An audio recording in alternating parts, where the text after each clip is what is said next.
Most people wait for explicit rejection, for the conversation that confirms the ending, for words that make the departure undeniable.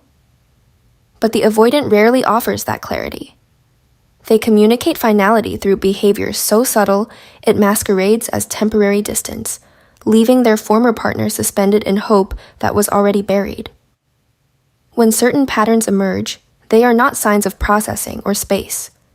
They are the avoidance psychological shutdown, completing its final sequence, the point where return stops being a possibility their nervous system will permit. Number 1. They erase the evidence of shared history with systematic precision. The avoidant begins dismantling the digital and physical archive of the relationship with methodical thoroughness that signals permanence. Photos disappear from spaces where they once existed. Gifts get donated or discarded. Traces of shared existence get scrubbed from environments as though the relationship was contamination requiring decontamination. This is not the impulsive purge of fresh heartbreak. It is the calculated removal of triggers that could activate longing, the strategic elimination of anything that might weaken their resolve to remain distant. When the avoidant erases history, they are not punishing their former partner. They are protecting themselves from their own potential weakness. The erasure is evidence they have made an internal decision that connection with this person threatens their psychological stability, and that the only sustainable path forward requires acting as though the relationship never reached the depth it actually did. They are not coming back, because they have rewritten the narrative in a way that makes return psychologically impossible. Subscribe to understand the behavioral patterns that reveal what avoidants will never verbalize about their intentions. Number 2, they construct new routines that actively exclude the possibility of reconnection. The avoidant does not simply move on. They engineer a life structure that makes spontaneous contact logistically and psychologically impossible. They change their schedule to eliminate any overlap with places or times where encounter might occur. They cultivate new social circles that have no connection to shared networks.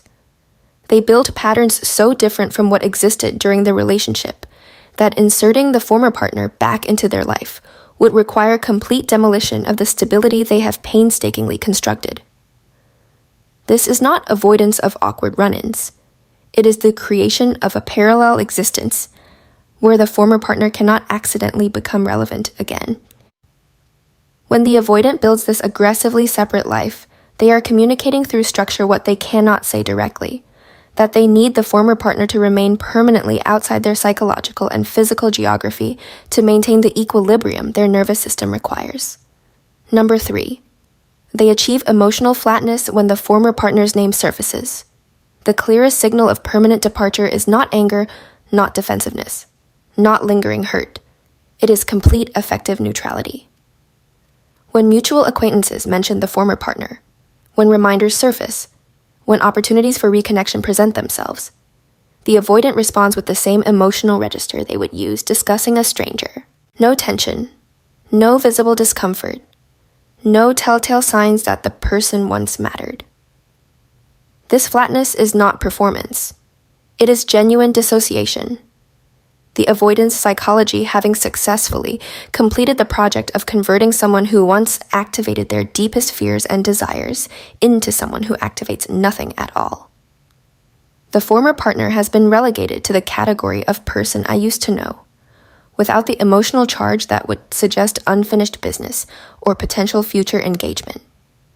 When the avoidant achieves this level of detachment, they are not coming back because coming back would require reactivating feelings they have worked relentlessly to extinguish. These behaviors are not phases.